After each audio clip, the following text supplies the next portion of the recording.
ഞാൻ ഇതുവരെ ഇങ്ങനെ കഴിച്ചിട്ടുള്ള സത്യം. 3, 2, 1. Hello guys, welcome back to our channel. So നമ്മൾ ഇന്നൊരു ഷവായ പ്രിപ്പറേഷൻ ആണ് കാണാൻ പോകുന്നത്. ഈസിയസ്റ്റ് ഷവായ ഇൻ ജസ്റ്റ് 5 hours. നമ്മളിത് ഷവായ പ്രിപ്പയർ ചെയ്യാൻ പോകുന്നത് നമ്മുടെ ചാനലിൽ തന്നെ വേൾഡ് ക്ലാസ് ഫിഷ് അച്ചാർ ഉണ്ടാക്കിയ നമ്മുടെ രാഘുവാണ്.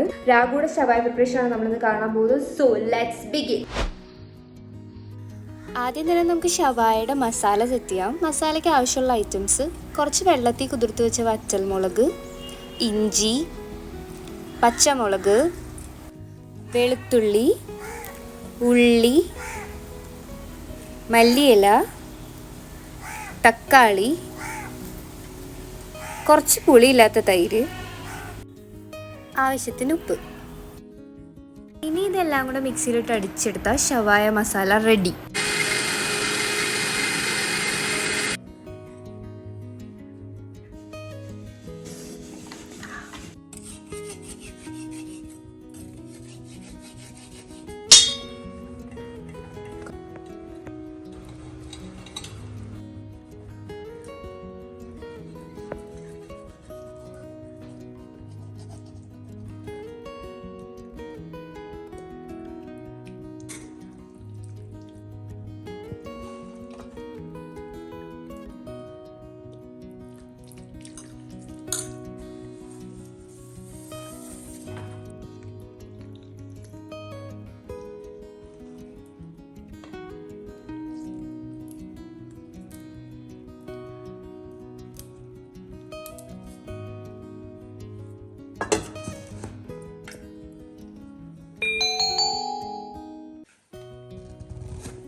നമ്മുടെ ഈ ചിക്കനിന് നമ്മൾ കുറച്ച് എണ്ണയും നമ്മുടെ ഷവായ മസാലയും കുറച്ചിട്ടിട്ട് നമ്മൾ ഈ കുക്കറിലിട്ട് വേവിച്ചെടുക്കാൻ പോവാണ് കേട്ടോ.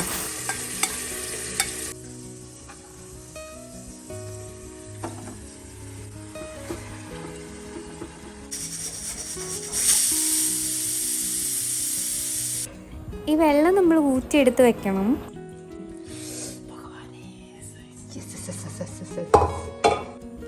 ചിക്കൻ നല്ല വേവായിട്ടുണ്ട്. കഴിഞ്ഞിട്ടില്ല, നമ്മൾ ഈ വേവിച്ച ചിക്കൻ ഒന്നും കൂടെ ഒന്ന് ഫ്രൈ ചെയ്തെടുക്കാനുണ്ട്.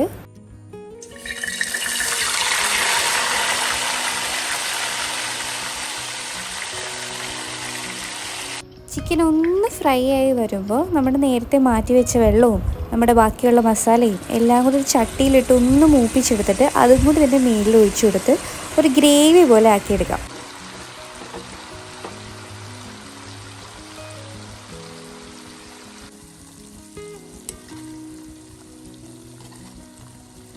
ഫൈനലി നമ്മുടെ ഷവായ ചിക്കൻ സെറ്റായിട്ടുണ്ട്.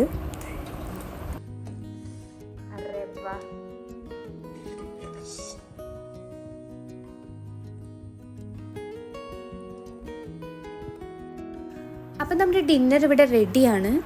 കുറച്ച് തേങ്ങാച്ചോറും നൂൽ പൊറോട്ടയാണ് നമ്മളിന്ന് ഷവായയുടെ കൂടെ കഴിക്കാനായിട്ട് ഇവിടെ സെറ്റ് ചെയ്തിരിക്കുന്നത്. അപ്പോൾ നമ്മുടെ ഷവായയും നൂൽ പൊറോട്ടയും തേങ്ങാച്ചോറും എല്ലാം നമ്മൾ ടേസ്റ്റ് ചെയ്യാൻ പോകണം. അപ്പോൾ നമുക്ക് കഴിക്കാനായിട്ട് കുറച്ച് ഗസ്റ്റ് വന്നിട്ടുണ്ട്. അപ്പം നമുക്ക് ഇത് ടേസ്റ്റ് ചെയ്യാൻ കൊടുക്കാം. ഇത് തേങ്ങാച്ചോറ്, ഇത് തേങ്ങാപ്പാലില് ആകെ ഉണ്ടാക്കിയാണ്. തേങ്ങാപ്പാലിൽ ഉണ്ടാക്കിയിരിക്കണം. ഇത് തേങ്ങാപ്പാലിൽ ഉണ്ടാക്കിയാണ് തേങ്ങാച്ചോറ് ഉണ്ടാക്കുക. ഇതിന്റെ കൂടെ ടേസ്റ്റ് ചെയ്യാം. നൂൽ പൊറോട്ടയായിട്ട് മിക്സ് ചെയ്യാം.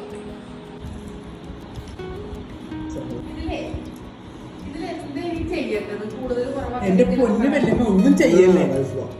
ഇനി ചെയ്ത വിഷയോ അല്ല, ഗ്രേവി ഒരു രക്ഷയിലാട്ടോ.